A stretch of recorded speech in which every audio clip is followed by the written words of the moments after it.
अब मां जानकी लखनलाल जी महाराज से वादा करते हैं कि कुछ तो करो, कुछ करो। और लक्ष्मण लाल जी महाराज सोचते हैं, लक्ष्मण लाल जी महाराज सोचते हैं कि अगर मैं ऐसा करता हूं तो फिर धरती माँ भी श्राप दे देगी, धरती माँ भी श्राप दे देगी। इसलिए धरती माँ भी श्राप ना दें और अब भगवान भी कुछ ना कह पाए। देखिए एक बात तो और हो गया, घमंड नहीं करना चाहिए किसी को। इधर सीता के साथ में जो सखी लोग थी, उनके मन में हुआ कि हे भगवान, इम्प्रेस करना तो कोई कर सकता है, मैं भी कर लूंगा। कहा कि अगर 2-4 बार जीजा कह दूं तो पूरी गोली वाल लेगा। एक सखी जाती है, अब भगवान श्री राम से कहती बड़ी प्यारी आवाज में, जीजा जी। भगवान राम तो एको बार मुस्कुरा दिए। 2-4 बार कहा जीजा जी, मुस्कुरा दिए। 2-4 बार कहा जीजा जी, मुस्कुरा दी। कहा कि वो इनसे काम करने वाला नहीं है, ये काम करने वाला नहीं है। अब देखिए गुरु का आज्ञा कैसा, जानते हैं गुरु वैसे नहीं हो जाता, वैसे गुरु नहीं हो जाता। एक बार शिशुसूर जी महाराज कहीं जा रहे थे, संत का लक्षण देखिए कैसा होता है। शिशुसूर जी महाराज पूर्णिया जा रहे थे और स्कूल में ही सत्संग था, स्कूल में सत्संग था। अब वो वहां जाते तो 2-4 विद्यार्थी नहीं होता, विद्यार्थी घूम रहा था। तो विद्यार्थी जब घूम रहा था तो शिशुसूर जी महाराज ने कहा कि बेटा जरा बताओ कि स्कूल कहाँ है, स्कूल कहाँ है। तो वह लड़का ने कहा कि आपको क्या पता, आप स्कूल जाकर क्या कीजिएगा, आप स्कूल जाकर क्या कीजिएगा। उधर 2 लड़का खड़ा था। शिशुसूर जी महाराज को जो देखे तो कहा कि मिहिदास का सार जा रहा है। क्या कहा, मिहिदास का सार जा रहा है। अब देखिए शिशुसूर जी महाराज कुछ भी नहीं बोले, तुमको जो कहना है कहो, कोई बात नहीं। अब शिशुसूर जी महाराज चले गए। और जब स्कूल पहुंचे, संत के लक्षण बतलाते हैं गुरु कैसे होते हैं। अब वहां स्कूल जब गए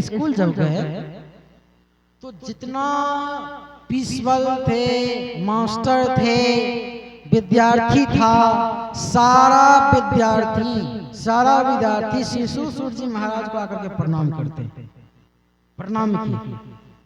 और प्रणाम जब करते हैं तो वह लड़का जब देखे कि सारा मास्टर, सारा विद्यार्थी प्रणाम, ये तो मैं ही फंस गया। हम तो सोचे कि दूसरा स्कूल जाएगा, ये तो मेरा वाला ही स्कूल चला आया। अब कहीं मास्टर से कह देंगे तो हमको तो पिटाई तो लगेगा ध्रुव।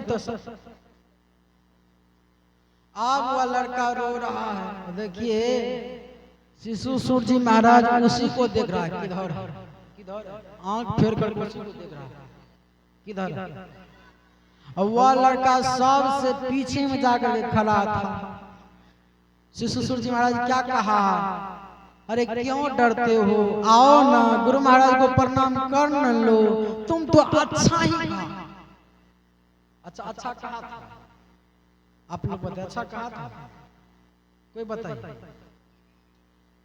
अच्छा नहीं कहा था। शिशुसूर जी महाराज ने कहा कि तुम तो अच्छा ही कहा है, अरे तुमको मैं कुछ भी नहीं कहूंगा, तुम आ करके गुरु महाराज को प्रणाम करो। तो जाकर के गुरु महाराज को प्रणाम किया और वो शिशुसूर जी महाराज को प्रणाम किया। अब प्रणाम करके एक जगह पे जाकर के बैठ गया। अब बैठ करके सुन रहा, मेरे बारे में कुछ तो कह तो नहीं देंगे, कुछ तो कह तो नहीं देंगे। अब उनका जो प्रिंसिपल था, मास्टर था, उनको बुलाया, कहा मास्टर साहब जरा आप बताइए, आप तो पढ़े लिखे हैं। कहा मैं तो पढ़े लिखा हूं। तो आप जरा बताइए कि सार का मतलब क्या होता है। आप लोग भी पढ़े लिखे, बताइए सार का मतलब क्या होता है, क्या होता है? सार का मतलब क्या होता है? सार का मतलब निचोड़, सार का मतलब निचोड़ या गुड, अच्छा ना। लोग ने कहते हैं देखिए ना सार बात कहा है, कहते नहीं कहते, सार वचन सुनाया है। तो सार का मतलब सुंदर सुंदर वचन, अच्छा अच्छा बात या निचोड़, सार का मतलब ये होता है।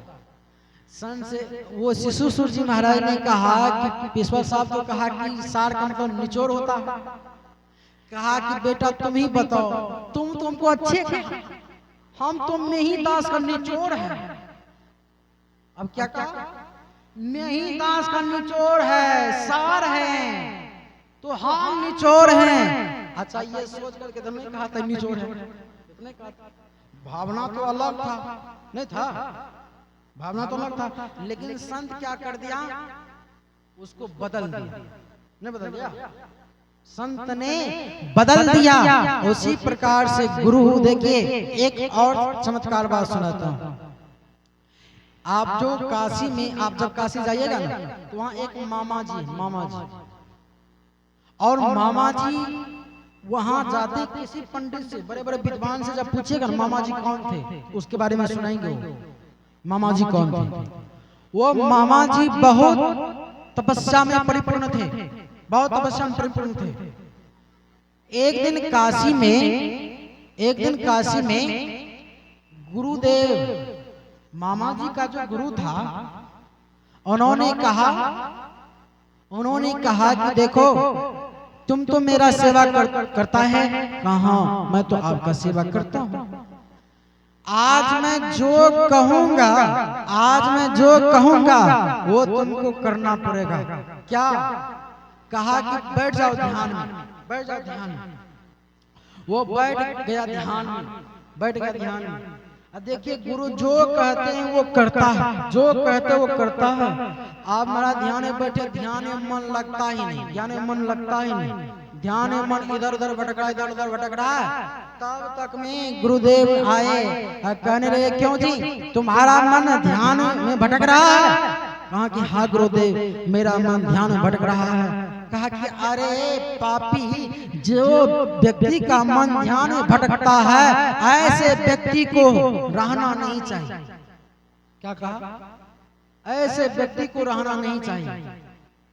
तो मामा जी ने कहा कि क्या करूं? क्या कहा? मामा जी ने कहा कि गुरुदेव क्या करूं? कहा कि अगर कुछ तुमको करना है तो तुम गंगा में समा जाओ, डूब जाओ गंगा में। ऐसा तो कहा कि गंगा में डूब जाओ। ये मामा जी भी सोच ले कि कहा कि गंगा में डूबने के लिए। अब देखिए उस काशी में कितना पानी है और बहुत अथाह पानी, बगले में अथाह पानी होता। और वो मामा जी क्या कि गुरु के वचन पर उस गंगा में डूब जाते। जब उस खंबे से नीचे कूदे तो कितना पानी हुआ? भर जांग। कितना पानी हुआ? भर जांग पानी हुआ। फिर आगे गया, आगे में भर जांग पानी था। बीच में गया जहां समंदर था वहां भी भर जांग पानी था।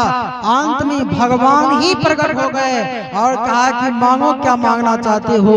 भगवान का दर्शन किया।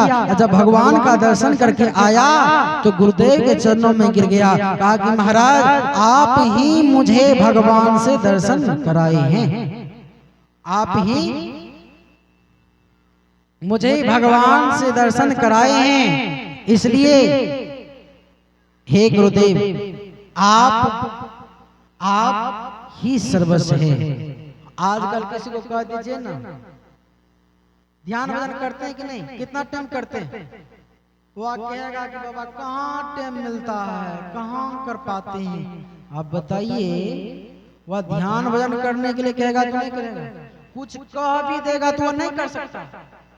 क्योंकि गुरु के वचन को मन में उतारना चाहता ही नहीं है, लेकिन इधर भगवान राम को जो गुरु ने कह दिए वो कर रहे हैं। इसका मतलब है कि आप कोई भी काज कीजिए, गीता में लिखा हुआ है गुरु वाक्यम त परमपितम, गुरु वाक्यम त परमपितः जीवो च चराचरः सत्यम वदामि च खिलात आत्मा भक्ति न पश्यन्ते रघुवर मुनम। जो वरम को प्राप्त करना चाहता है, जो वरम को प्राप्त करना चाहता है, परमात्मा को प्राप्त करना चाहता है, तो उसको पहले गुरु करना ही पड़ेगा। जैसे कि एक छत पर किसी को चढ़ना होता है तो पहले सीढ़ी पर चढ़ना होता है। अच्छा कोई बता दीजिए बिन सीढ़ी पर चढ़े हुए छत पर चढ़ जाएगा, ऐसा होगा? कोई बताइए, चढ़ पाइएगा? पहले क्या बनाना पड़ेगा? सीढ़ी। जब सीढ़ी नहीं रहेगा तो चढ़ पाइएगा? नहीं। उसी प्रकार से पहले जीवन में गुरु बनाना अति आवश्यक है। इसलिए गुरु में कौन कौन रहते हैं? लक्ष्मीनाथ जी महाराज कहते हैं देवी देव समस्त पूरन परम प्रभु, गुरु में करत निवास कहत है संत सबो। महाराज गुरु कैसे होते हैं? शांतम वदामि च खिलानी भक्ति न पश्यन्ते रघुवर पूर्णम। वो भगवान के तुल होते हैं। गोस्वामी महाराज लिखते हैं बंदो गुरु पद कंज कृपा सिंधु नर रूप हरे। वह नर के रूप में कौन होते हैं? नर के रूप में हरि होते हैं। और जो हरि हो गए हैं, जो परमात्मा हो गए हैं, अगर ऐसे व्यक्ति को अपने जीवन की नाव दे देंगे तो क्या पार नहीं लगाएंगे? पार लगाएंगे। इसलिए अपने अपने हाथ सदगुरु के हाथ में चरणों में सौंप देना चाहिए, तब ये कल्याण होगा। बहुत लोग कहते गुरुआ महाराज की पूजा करेंगे, सबका पूजा करेंगे, कीजिए कोई बात नहीं, लेकिन एक परमेश्वर पे भरोसा करना चाहिए, एक को छोड़ करके। हम लोग भी गाते हैं, बहुत लोग को देखते सत्संगियों को, आज क्या है बाबा भैरव देवता का पूजा, उसको पूजा करेंगे। सत्संगी भी